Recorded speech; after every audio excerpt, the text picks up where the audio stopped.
अपना कोड। नमस्कार, मैं मनोज राजवंशी आप सबका नालंदा ऑनलाइन क्लासेस पे स्वागत करता हूं। जैसे कि मैं आपको बता देना चाहता हूं, इस चैनल के माध्यम से हम आप लोगों को लगभग सभी गवर्नमेंट जॉब के वनडे एग्ज़ाम की तैयारी कराने जा रहे हैं। अब वनडे एग्ज़ाम जैसे कि आप जानते हैं, एसएससी, रेलवे, इंडियन आर्मी और आपके स्टेट एग्ज़ाम। अब स्टेट एग्ज़ाम जैसे कि अभी हाल ही में आपका एक एग्ज़ाम हुआ था यूपी पुलिस को लेकर अगर हम बात करें तो यूपी पुलिस अभी हाल ही में एग्ज़ाम हुआ, लेकिन उसको पोस्टपोन कर दिया गया। अब पोस्टपोन कर दिया गया तो इसका मतलब वो 6 महीने में कभी भी हो सकता है। अब यूपी पुलिस के अगर सिलेबस की बात करें तो उसमें आप जानते हैं कि हिंदी, रीजनिंग, जीएस और मैथ, ये 4 स्लॉट पाए जाते हैं। और जो आपका स्कोरिंग सब्जेक्ट है वो क्या है? आपका रीजनिंग।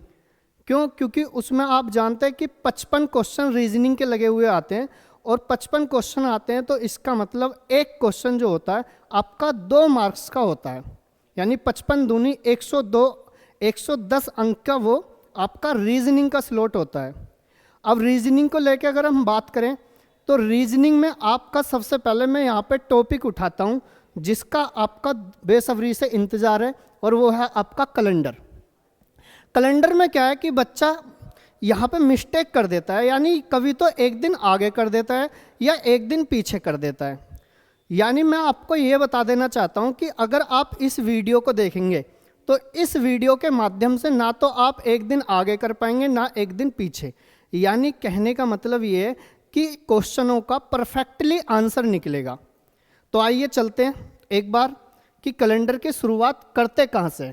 अच्छा, अगर मैं आपसे बात करूं जी कैलेंडर को हिंदी में क्या कहते हैं, तो कैलेंडर को हिंदी में पंचांग कहते हैं।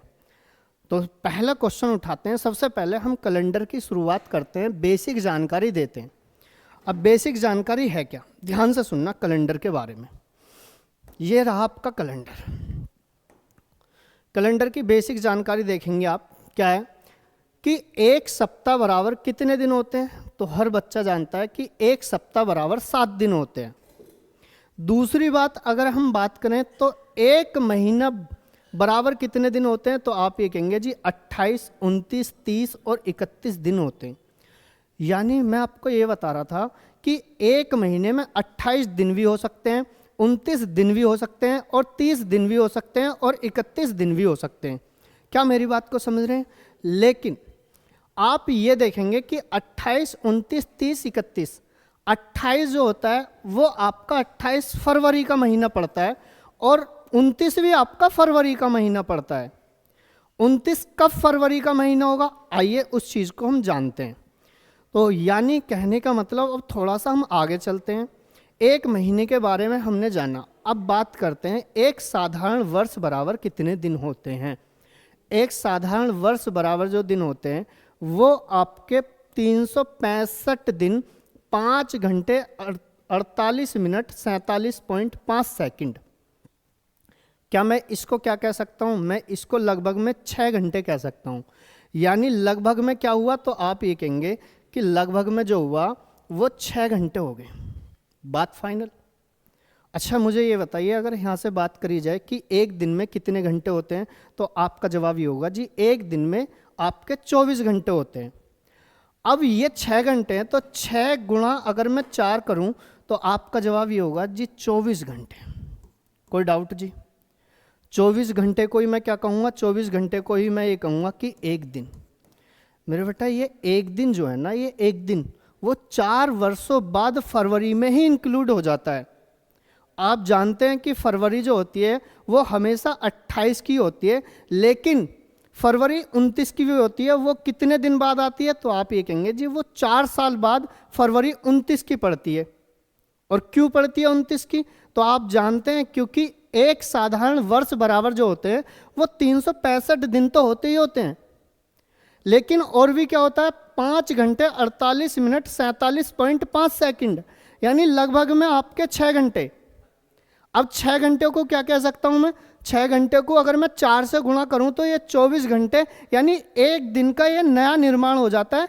और ये 4 वर्ष बाद फरवरी में ही जाके इंक्लूड होता है, जो कि आप जानते हैं कि कभी कभी 4 वर्ष बाद जो आती है वो आपकी 29 फरवरी जो होती है वो इसी कारण से होती है।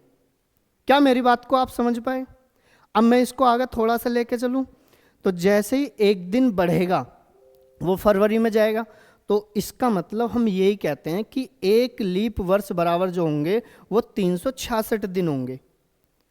366 दिन का मतलब भी जान चुके हैं कि लीप वर्ष वही कहलाई जाएगी, लीप वर्ष वही कहलाई जाएगी जिसमें फरवरी आपकी 29 की होगी। क्या मेरी बात को आप समझ पाए? तो चलिए, इसका मतलब हमने ये भी जाना कि एक लीप वर्ष बराबर जो होता है वो 366 दिन होते हैं। थोड़ा सा आगे चलें, चलिए आगे चलते हैं थोड़ा सा। अब हम बात करते हैं लीप वर्ष जाने की। लीप वर्ष होती कब कब लीप वर्ष होती हैं, कौन कौन सी आपकी लीप वर्ष होती हैं। पहले अगर हम बात करें कि पहला जो है बेटा वो 1628 है। अच्छा मुझे ये बताइए 1628 है क्या आपकी लीप वर्ष है? तो आप कैसे चेक करेंगे? आपको इसको 4 से भाग देना है। 4 से क्यों भाग देना है? क्योंकि मैंने आपको अभी अभी बताया था कि 4 साल बाद एक नया आपका दिन का निर्माण होता है जो कि आपकी फरवरी में जाके इंक्लूड हो जाता है। 4 से अगर मैं भाग दूंगा तो आपका जवाब ये होगा कि 4 से भाग दीजिए, पूरा पूरा कटेगा। एक बच्चा क्या काम करेगा? 4 चौक 16, 0 4 7 28।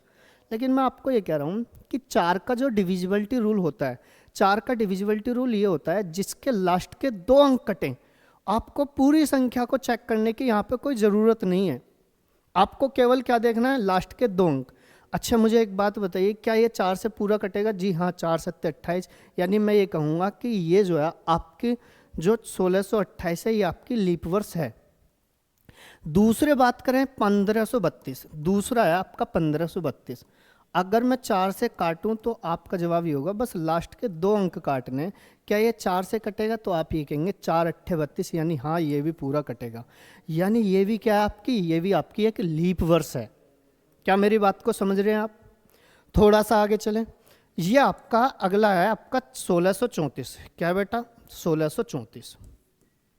अच्छा 1634 है तो 4 से भाग देना है। 4 से किस में भाग देना है? लास्ट के 2 अंकों में। 4 से भाग देंगे तो क्या ये पूरा कटेगा? तो आप ये कहेंगे जी नहीं, इसका मतलब ये आपकी लीप वर्ष नहीं है। कोई डाउट जी? थोड़ा सा आगे चलते हैं। ये आपका है अगला 1948। अब 1948 को किससे भाग देना है? 4 से। इसका मतलब 48 4 से पूरी तरीके से विभाजित होगा। अब पूरी तरीके से विभाजित होगा, इसका मतलब हम ये कह सकते हैं ये आपकी लीप वर्ष है। अगला क्या है? अगला आपका 2024 है। 2024 क्या 4 से विभाजित है? जी पूरी तरीके से विभाजित है, इसका मतलब ये भी लीप ईयर है। अगला है आपका क्या? 2018। ये आपका 2018 है। 18 क्या 4 से विभाजित होगा? तो आप ये कहेंगे जी नहीं, 18 आपका 4 से विभाजित नहीं होगा, इसका मतलब हम ये कहेंगे ये आपकी लीप वर्ष नहीं है। क्या जो मैं आपको समझा रहा हूँ आपकी बात समझ में आ रही है, नहीं आ रही?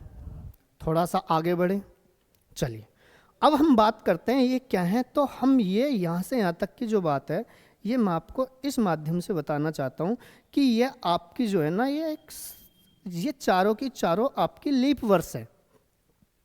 और लीप वर्ष को हम 4 से डिवाइड नहीं करेंगे, हम लीप वर्ष इसको जो है ना ये शताब्दी वर्ष है। कौन सी वर्ष है?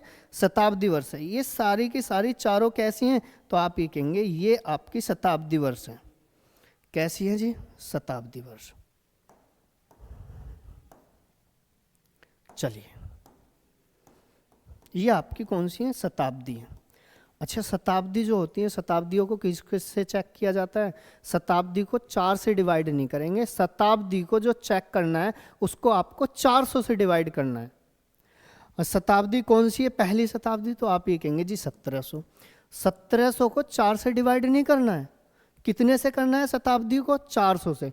तो अगर मैं आपसे बात करूं कि शताब्दी ये 400 से डिवाइड होगी तो आप ये कहेंगे नहीं, पूरी तरीके से नहीं विभाजित होगी। हाँ, अगर ये पूरी तरीके से विभाजित हो जाती तो आपका जवाब ये होता कि ये लीप वर्ष कहलाई जाएगी। तो आप ये कहेंगे जी नहीं, इसका मतलब ये नहीं है। 1600 की अगर हम बात करें, क्या 1600 आपकी 400 से डिवाइड होगी? तो आप ये कहेंगे जी हाँ, पूरी तरीके से ये विभाजित होगी, यानी इसका मतलब ये लीप वर्ष है। चलिए आगे बढ़ते हैं। 1500 की अगर हम बात करें कि 1500 जो है वो आपके क्या लीप वर्ष है, तो आप ये कहेंगे 1500 400 से विभाजित नहीं है, तो इसका मतलब ये आपकी लीप वर्ष नहीं है। जो भी शताब्दी वर्ष होगी उसको 400 से डिवाइड करना है। अब ये आपकी जो है 1500, ये शताब्दी 400 से डिवाइड होगी, तो आप ये कहेंगे जी नहीं, तो इसका मतलब ये लीप वर्ष नहीं है। आगे बढ़ते हैं। 1200, क्या 1200 आपकी 400 से डिवाइड है, तो आप ये कहेंगे जी हाँ पूरी तरीके से विभाजित है। इसका मतलब हमने ये जाना कि ये आपकी लीप वर्ष है। क्या मेरी बात समझ पाए आप? यानी आपने ये चीज़ें सीखी कि लीप वर्ष कौन सी होती हैं और कौन सी नहीं होती। थोड़ा सा आगे बढ़ाएं इस सिलोट को। चलिए आगे चलिए। अब हम थोड़ी सी एक बात सीखते हैं कि विषम दिन निकालना सीखते हैं। देखिए जब हम कैलेंडर पढ़ेंगे, तो कैलेंडर जब हम पढ़ेंगे तो सबसे मेन चीज़ हमें विषम दिनों की आवश्यकता पड़ेगी। अब विषम दिन हम निकालेंगे कैसे? विषम दिन की तरफ हम चलते हैं। विषम दिन होता क्या है, ध्यान से सुनना बात को, कि पहले इसने ये बोला है कि 15 दिन में कितने विषम दिन होंगे। अब विषम दिन की तरफ चलते हैं 15 दिन में, तो 15 को आपको किससे भाग देना है? 15 को आपको 7 से भाग देना है। जब आप 7 से भाग देंगे तो जो भी शेषफल बचेगा उसको हम क्या कहेंगे? विषम दिन कहेंगे। 7 से ही क्यों भाग देंगे? 5 से क्यों नहीं देंगे? 3 से क्यों नहीं देंगे? 6 से क्यों नहीं देंगे? मतलब ये 7 से हम इसी वजह से भाग देंगे क्योंकि 7 दिन बाद वही दिन रिपीट होना स्टार्ट हो जाता है। क्या मेरी बात को समझ रहे हैं आप? क्या बताया मैंने ये बताया कि 7 से हम इसी वजह से भाग देते हैं कि वही दिन रिपीट होना स्टार्ट हो जाता है। क्या मेरी बात को समझ रहे हैं? चलिए 7 दूनी 14, इसका मतलब कितना बचा? तो आप ये कहेंगे 1। यानी हम कुल मिला के बात ये कहेंगे कि इसमें जो ऑड डेज हैं, इसमें ऑड डेज बेटा कितने हैं? तो आप ये कहेंगे इसमें ऑड डेज हैं, इसमें ऑड डेज है 1। बात समझे नहीं समझे? कोई डाउट जी? आगे थोड़ा सा आगे चलें। अब दूसरा आगे बढ़ाते हैं इस चीज़ को। चलिए अब 20 दिन में चलते हैं जी। 20 दिन में कितने होंगे? तो आप ये कहेंगे 20 दिन में 20 को किससे भाग देना है? 7 से। 7 से भाग देंगे तो 7 दूनी 14, इसका मतलब कितने बचे? तो आप ये कहेंगे रिमाइंडर जो बचेगा यहाँ से 6 बचेगा। यानी 20 दिन में जो बचेंगे वो आपके विषम दिन होंगे। कितने? 6। और यहाँ पे कितना है? 1। चलिए अब अगर मैं आपसे ये कहूँ कि 23 दिन में कितने विषम दिन होंगे, तो 23 दिन में कितने विषम दिन होंगे? तो 7 से भाग देंगे। 7 या 21 कितने बचे? 2। जो भी बचेंगे उनको क्या कहेंगे हम? उसी को हम विषम दिन कहेंगे। क्या मेरी बात को समझ रहे हैं आप? आगे चलिए 28 में। 28 में अगर 7 से भाग देंगे तो 7 चौक 28, कुछ भी नहीं बचा। इसका मतलब 28 में जो होंगे ऑड डेज कितने होंगे? 0 होंगे। 29 की बात करें, 29 में 29 को 7 से भाग देंगे। 7 चौक 28, जितना बचा क्या बचा? 1। 1 जो होगा इसमें क्या होगा? ऑड डेज होगा। Odd days. अब हम बात करते हैं 30 में जी। 30 में अगर हम बात करें कि 30 में ऑड डेज कितने होंगे, 7 से भाग देंगे। 7 चौक 28, इसका मतलब इसमें भी ऑड डेज कितने बने? तो अगर फिर 31 में कितने होंगे? 7 चौक 28, कितने बचे? 3। इसका मतलब हम ये कहेंगे कि इसमें ऑड डेज जो होंगे वो 3 होंगे। क्या मेरी बात को आप समझे? इतनी आगे चलें थोड़ा सा। विषम दिन हमें बहुत ही इम्पोर्टेंट है समझना, क्योंकि यही काम आएंगे आगे। जितना भी कैलेंडर यूज होगा उसमें सारे के सारे चैप्टर में आपको विषम दिन की ही आवश्यकता पड़ेगी। हर क्वेश्चन पर आपको विषम दिन निकालना है। तो मैं आपका इसी वजह से बेस बना रहा हूं कि विषम दिन कैसे निकाले जाते हैं। आगे चलें थोड़ा सा। चलिए 10 सप्ताह में कितने होंगे? तो आइए बच्चों समझते हैं। तो एक क्या कह रहा था? एक ही कह रहा है कि 10 में फिर 7 से भाग दे दो। 7 एकम 7, यानी इसका मतलब 3 ऑड डेज ना, वो चीज़ गलत हो जाएगी। 10 सप्ताह में 7 से भाग देने पर 3, क्योंकि 7 एकम 7, इसका मतलब कितने बन रहे? 3, जो कि आपका आंसर जो है वो गलत होगा। कोई कितने भी सप्ताह हो, अगर हम 7 से भाग देंगे, तो इसका मतलब उसमें आपके ऑड डेज 0 हो जाते हैं। कोई कितने भी सप्ताह हो, 10 सप्ताह हो, 30 सप्ताह हो, 40 सप्ताह हो, 52 सप्ताह हो, तो आप ये कहेंगे कि 10 सप्ताह में जो होंगे, 10 सप्ताह में ऑड डेज 0 होंगे। कितने होंगे ऑड डेज? 0। क्यों होंगे ऑड डेज 0? यानी मैं आपसे ये कह रहा हूं कि ये जो है ना, ये 10 सप्ताह, 10 सप्ताह का मतलब क्या है? तो आप ये कहेंगे कि इसका मतलब ये होगा 10 गुणा 7, 10 गुणा 7। अब ये कितना हो जाएगा? 70। यानी इसका मतलब 7 से डिवाइड करेंगे तो ये खत्म हो जाएगा। बात समझे? यानी ये पूरी तरीके से कट जाएगा। यानी 70 को 7 से काटेंगे तो पूरी तरीके से कट जाएगा। यानी हम ये कह सकते हैं इसमें ऑड डेज 0 होंगे। कुल मिला के मैं आपको क्या समझाना चाह रहा हूं? मैं आपको ये समझाना चाह रहा हूं कि n सप्ताह है, n का मतलब ये जानते हैं कि कुछ भी हो सकता है। n सप्ताह में हमेशा ऑड डेज जो क्या होते हैं? ऑड डेज हमेशा 0 होते हैं। क्या मेरी बात को समझे? यानी दिनों के बीच में हमने ऑड डेज निकालना तो सीख लिया है। अब हम थोड़ा सा आगे बढ़ाते हैं, यानी वर्षों के बीच कैसे आपके ऑड डेज निकाले जाते हैं। आगे चलिए थोड़ा सा, चलिए जी। अब हम बात करते हैं वर्षों के बीच विषम दिन निकालना सीखिए। वो कैसे सीखते हैं? आइए 2010 से 2023 की बात कर रहे हैं हम। 2010 से और 2023 इनके बीच में ऑड डेज निकालना है। तो मुझे ये बताइए कि डिफरेंस कितना है? तो आपका जवाब ये होगा डिफरेंस जो है वो 13 का है। अब 13 का ऑड डेज 13 है तो इसका मतलब 7 से यहीं पे भाग दे दो। 7 एकम 7, कितना बचा? 6। यानी इसका मतलब यहां से बने 6। अभी तक 6। लेकिन अभी और भी कुछ देखना है आपको बाकी। क्या? कि आपको ये चीज भी देखनी है थोड़ी सी कि इनमें लीप वर्ष कौन कौन सी आती हैं। लीप वर्ष कौन कौन सी होती हैं? तो आपका जवाब ये होगा कि 10 तो लीप वर्ष होती नहीं है। इसी वजह से मैं आपको पहले ये बता के आया था कि लीप वर्ष कैसे काउंट करते हैं, हम कैसे निकालते हैं लीप वर्ष। तो उसकी सहायता यहाँ पे पड़ेगी, जो मैं आपको बताया था। यहाँ पे काम देंगी वो चीज़ें। तो आप ये कहेंगे 10 आपकी लीप वर्ष नहीं होती। क्यों नहीं होती? क्योंकि 10 आपका 4 से डिवाइड नहीं होता। क्योंकि लीप वर्ष को चेक करने के लिए आपको किससे भाग देना पड़ता है? 4 से। 4 का डिविजिबिलिटी रूल क्या कहता है? जिसके लास्ट के 2 अंक कटे। तो इसका मतलब हम ये कहेंगे कि 4 से ही क्यों करते हैं, मैंने आपको समझा दिया था। आगे चलते हैं। तो 4 तिया 12, यानी इसका मतलब 10 के बाद जो लीप वर्ष आएगी वो कौन सी आएगी? 12। 12 के बाद जो आएगी 4 साल बाद कौन सी हो जाएगी? 16। इसके बाद क्या हो जाएगी? तो आप ये कहेंगे जी ये 12 और 16, यानी हम ये कहेंगे हम 13 से एक्स्ट्रा जा चुके हैं। हमें एक्स्ट्रा नहीं जाना है, हमें एक्स्ट्रा नहीं जाना है। हमें तो केवल कहाँ तक रहना है? 13 से नीचे नीचे रहना है। इसका मतलब यहाँ पे ऑड डेज कितने बनेंगे? 6 और 1 7। 7 से 7 कैंसिल हो जाएगा। यानी हम ये कहेंगे इसमें ऑड डेज जो बनेंगे वो ऑड डेज 0 बनेंगे। क्या मेरी बात को आप समझ पाए? अब थोड़ा सा आगे चलें, इस क्वेश्चन की तरफ चलिए। यानी क्वेश्चन क्या है? 2009 से और 2016 के बीच मुझे ये बताइए कितने ऑड डेज बनेंगे यहाँ से?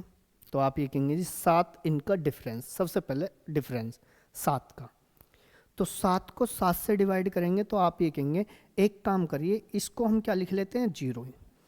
इसका मतलब यही है। यानी इसका मतलब 7 को क्या लिख सकते हैं ऑड डेज के रूप में? 0। जैसे मैंने ये कहा था कि 13 को क्या लिखा था मैंने? 13 को ऑड डेज के रूप में क्या लिखा था? ये 6, ये इसके ऑड डेज है। 7 से भाग देने पर 7 से भाग दी तो ऑड डेज कितने? 0। अब मुझे ये बताइए 9 के बाद लीप वर्ष कौन सी पड़ेगी? तो आपका जवाब ये होगा 9 के बाद जो पड़ेगी वो 12 पड़ेगी। उसके बाद कौन सी? ये वाली 16 है क्या? जी हाँ। यानी इसका मतलब 1 और 1 2, यानी इसमें ऑड डेज जो बने वो कितने बने? तो आप ये कहेंगे इसमें ऑड डेज बने आपके 2। क्या मेरी बात को आप समझ पाए? थोड़ा सा आगे चलें, चलिए आगे। यहाँ से अब मैं लास्ट क्वेश्चन की तरफ चलता हूँ, इस क्वेश्चन को। और इस क्वेश्चन को मैं आपको देता हूँ होमवर्क के लिए, HW।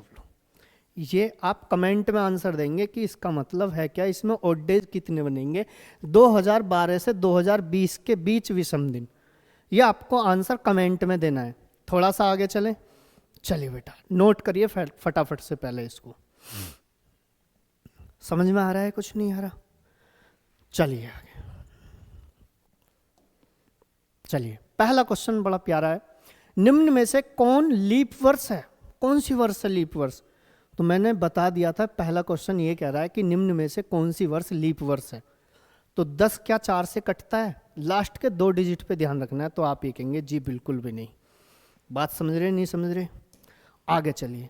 क्या 13 4 से कटता है? तो आप ये कहेंगे जी ये भी नहीं कटता, यानी इसका मतलब ये भी लीप वर्ष नहीं है। आगे चलिए। 24 क्या 4 से कटता है? तो आप ये कहेंगे जी बिल्कुल पूरी तरीके से विभाजित होगा। क्या 25 कटता है? तो आप ये कहेंगे जी 25 भी 4 से नहीं कटता है। यानी हम कुल मिला के आपसे बात ये कहना चाहते हैं कि लीप वर्ष को कितने से चेक करना है, या तो 400 से या 4 से। 400 से कब करना है? जब शताब्दी आ जाए। शताब्दी कौन सी होती है? जिनके पीछे डबल जीरो के रूप में हो, कम से कम डबल जीरो हो। बात समझ रहे हो नहीं समझ रहे? और ये आपका जवाब जो होगा, इस सवाल का आंसर क्या होगा? इस सवाल का आंसर होगा सी। थोड़ा सा आगे चलिए। फिर वही क्वेश्चन, निम्न में से कौन लीप वर्ष है? क्या आपको 15 4 से कटेगा? तो आप ये कहेंगे जी नहीं। 23 क्या 4 से कटेगा? तो आप ये कहेंगे जी बिल्कुल भी नहीं। अगर ये बात करें 17 क्या 4 से कटेगा? आप ये कहेंगे जी बिल्कुल भी नहीं। ये बात करें 16 क्या 4 से कटेगा? जी हाँ। यानी मैं एक बताना चाहता हूँ कि ये जो है ना आपकी लीप वर्ष है, और लीप वर्ष चेक करने का मैंने आपको पहले भी बताया था, अभी भी बता रहा हूँ। नेक्स्ट क्वेश्चन की तरफ चलिए, थोड़ा सा आगे बढ़िए। और ये है फिर वही, निम्न में से कौन लीप वर्ष है? और इस क्वेश्चन का आंसर जो देंगे बच्चा आप देंगे, और ये होमवर्क के रूप में लिख लें, और इस सवाल का आंसर दें कमेंट बॉक्स में।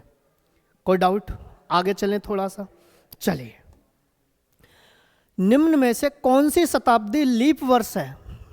निम्न में से कौन सी वर्ष शताब्दी लीप वर्ष है? तो शताब्दी के लिए चेक करने के लिए मैंने आपको क्या बताया था? मैंने आपको ये बताया था कि आपको 400 से डिवाइड करना है। अब 400 से डिवाइड करेंगे तो इसका मतलब 1700 को 400 से डिवाइड करेंगे, क्या ये कटेगा? तो आप ये कहेंगे जी नहीं, इसका मतलब ये आपकी लीप वर्ष नहीं है। 1800 की अगर मैं बात करूं, 1800 की, क्या ये 400 से डिवाइड होगा? तो आप ये कहेंगे जी नहीं, इसका मतलब ये भी आपकी लीप वर्ष नहीं है। चलिए 1600, क्या आपसे मैं कह सकता हूं कि 1600 400 से डिवाइड होगा? तो आप ये कहेंगे जी हाँ बिल्कुल, इसका मतलब यही शताब्दी ऐसी है जो इन चारों ऑप्शनों में आपकी लीप वर्ष है। बात समझ रहे हैं नहीं समझ रहे? कोई डाउट? आपने क्या क्या जाना अभी तक? आपने ये जाना कि मेन चीज लीप वर्ष निकालना आप सीख चुके हैं, शताब्दी कौन कौन सी लीप वर्ष होती हैं वो भी आप सीख चुके हैं, आपको ओड डेज निकालना आना चाहिए, विषम दिन, वो भी मैंने आपको बता दिया है, और वर्षों के बीच में जो आपके विषम दिन होते हैं वो भी मैंने आपको बता दिया है। आगे चलें थोड़ा सा, कोई डाउट जी किसी को? चलिए बेटा नेक्स्ट क्वेश्चन की तरफ चलिए, और क्वेश्चन नंबर बड़ा प्यारा है, क्वेश्चन नंबर ये है। आइए अब देखो, ऑड डेज जो है वो यहाँ पे काम आएंगे पूरे के पूरे चैप्टर में। हर क्वेश्चन से जो मिलाप होगा वो आपको ऑड डेज जरूर पता होना चाहिए। हर क्वेश्चन पर आपको ऑड डेज पता होना चाहिए, निकालना आना चाहिए। ये कोई रटने वाली विद्या नहीं है कि हमें ऑड डेज पता होने चाहिए हर क्वेश्चन के साथ में, ये आपको निकालने पड़ेंगे, मैंने बता भी दिए थे। चलिए क्वेश्चन देखना, यदि आज मंगलवार है तो आज से 37 दिन बाद कौन सा दिन होगा? यानी आपसे ये कह रहा 37 दिन बाद, यानी आने वाली तारीख की बात कर रहा है 37 दिन बाद। तो आपको क्या करना है? आपको ये करना है कि 7 से भाग देना है और ऑड डेज निकाल देना है। किस में 7 से भाग देना है? आपको इन दिनों में आपको 37 में 7 से भाग देना है, जो भी आपके दिन है। 37 को 7 से भाग देंगे तो कितने टाइम्स कटेगा? 7 पंजे 35, कितने बचे आपके पास? 2। अब 2 बचे तो इसका मतलब ऑड डेज जो आया वो कितना आया? 2 आया। अब ये 2 प्लस होंगे या माइनस होंगे? तो जो आने वाली तिथि पूछेगा, आने वाला समय पूछेगा, तो इसका मतलब आपको प्लस करना है। अगर आपसे पीछे वाला समय पूछेगा तो इसका मतलब कैलेंडर में माइनस कर देना है। क्या प्लस क्या माइनस? ये प्लस ये माइनस, जो दिन दिया हो उसमें। दिन क्या दिया हुआ है? तो आप ये कहेंगे दिन दिया हुआ है मंगलवार। अब मंगलवार में जब 2 दिन ऐड कर देंगे तो आंसर क्या बनेगा, तो आपका जवाब ये होगा मंगलवार में 2 दिन ऐड कर दो, गुरुवार इस सवाल का आंसर बन चुका होगा, जिसे हम कहते हैं बृहस्पतिवार। बात समझे नहीं समझे? देखो कोई डाउट किसी को? आगे चले, चलिए नेक्स्ट क्वेश्चन। यदि आज गुरुवार है तो आज से 22 दिन पहले कौन सा दिन था? आज क्या दिन है? यदि आज गुरुवार है तो आज से 22 दिन पहले कौन सा दिन था? तो फिर वही करना, ऑड डेज निकालना है। ऑड डेज कैसे निकालेंगे प्यारे बच्चे? 22 में 7 से भाग देंगे, 7 तिया कितने हो जाएंगे? 21। कितना बचा? 1। अब फिर वही बात, ये 1 प्लस होगा या माइनस? तो आपका जवाब ये होगा कि अब की बार माइनस होगा। क्यों? क्योंकि आपसे जो पूछ रहा है पीछे वाला टाइम पूछ रहा है, 22 दिन पहले कौन सा दिन था, तो इसका मतलब पहले की बात करेगा तो क्या लेना है आपको? माइनस। अब माइनस किस में से करना है? जो प्रेजेंट टाइम है। प्रेजेंट क्या दिया हुआ है? गुरुवार। यानी आज यदि गुरुवार है तो इसका मतलब गुरुवार में से 1 दिन घटाएंगे तो आंसर क्या आएगा? तो आपका जवाब ये होगा बुधवार। क्या मेरी बात को समझे आप? कोई डाउट जी किसी को? यानी इस सवाल का आंसर जो आएगा वो आपका क्या आएगा? बुधवार।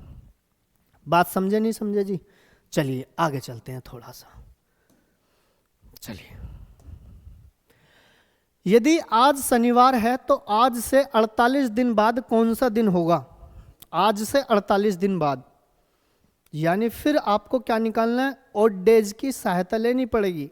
और मैं आपको बता चुका हूं हर क्वेश्चन पे आपको ऑड डेज निकालना आना चाहिए।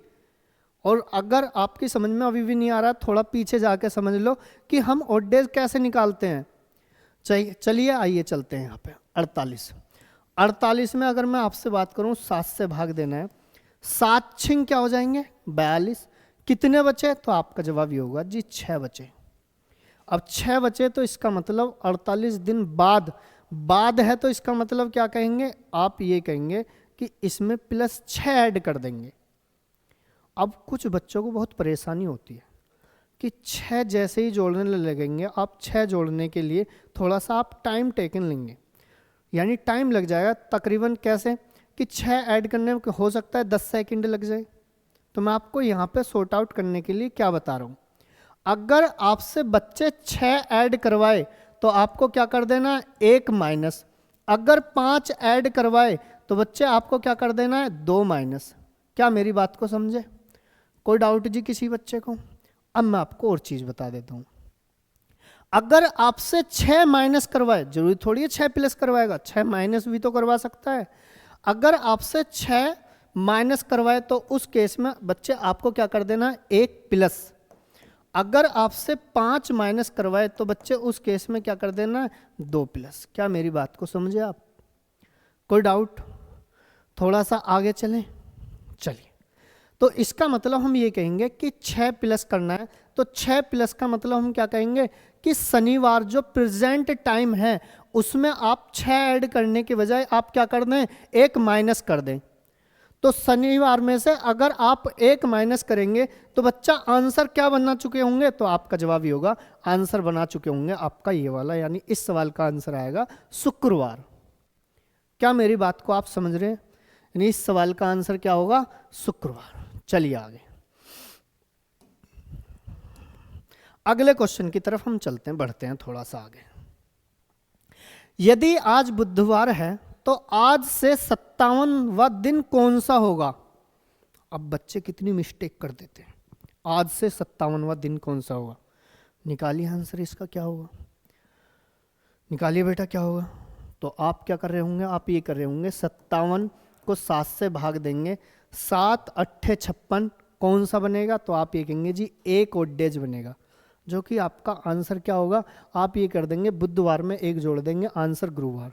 बेटा ये आंसर फिर उस केस में गलत हो जाएगा। गलत क्यों होगा? फिर आप ये कहेंगे जी जो आप बता रहे हैं उसके हिसाब से गलत हो जाएगा। नहीं बेटा, मैं आपको ये भी बता रहा हूँ कि लैंग्वेज का भी एक ध्यान रखना है कि लैंग्वेज क्या कह रहा है। अगर मैं पीछे वाले क्वेश्चन पर चलूँ, पीछे वाले से भी पीछे वाले पे चलते हैं, आज से क्या कह रहा है? तो आप ये कहेंगे 42 दिन पहले। इससे भी पहले चलेंगे थोड़ा सा, ये क्या कह रहा था? इससे 37 दिन बाद। ये क्या कह रहा था? 22 दिन पहले। ये क्या कह रहा था आगे 48 दिन बाद, लेकिन ये जो कह रहा है ये आपसे ये कह रहा है 57वां दिन। तो 57वां दिन जानते हैं क्या होता है? 57वां दिन का मतलब हमें क्या पहुंचना है, जो आपके पीछे 2 क्वेश्चनों में लैंग्वेज थी उस पर चलिए एक बार। क्या लैंग्वेज थी? वो लैंग्वेज दिन बाद या पहले पूछ रहा था, ये वाद दिन पूछ रहा है। इस लैंग्वेज में फ़र्क क्या है? इसमें ये है कि 57वां दिन कब आता है, तो आपका जवाब ये होगा जी 57वां दिन जो होगा वो 56 दिन बाद होगा। मेरी बात समझ रहे हैं नहीं समझ रहे? यानी इसका मतलब 57वां दिन पूछ रहा है तो हम ये कह सकते हैं कि इसको कि 56 दिन बाद जो होगा वो 57वां दिन होगा। तो यानी लैंग्वेज ये है, अब पढ़ना ध्यान से। यदि आज बुधवार है तो आज से 56 दिन बाद कौन सा दिन होगा, इसका मतलब ये है इस सवाल का मतलब। अब 56 को 7 से भाग देंगे तो ऑड डेज कितने हो जाएंगे, तो आप ये कहेंगे 0। तो बुधवार में 0 जोड़ेंगे तो आंसर क्या बना चुके होंगे बेटा, तो आप ये कहेंगे जी आंसर बना चुके होंगे बुधवार। Option number A. क्या मेरी बात को आप समझ पाए, इतनी सी बात को? कोई डाउट जी किसी बच्चे को? आगे बढ़ें, चलिए आगे बढ़ाते हैं। ये रहा क्वेश्चन नंबर आगे। क्वेश्चन क्या कह रहा है, क्वेश्चन सुनना ध्यान से। यदि 4 अगस्त को मंगलवार है तब इसी महीने की 26 तारीख को कौन सा दिन होगा? क्वेश्चन क्या कह रहा है? क्वेश्चन ये कह रहा है यदि 4 अगस्त को मंगलवार है तब इसी महीने की 26 तारीख को कौन सा दिन होगा? 10 सेकंड है आपके पास, करिए फटाफट से।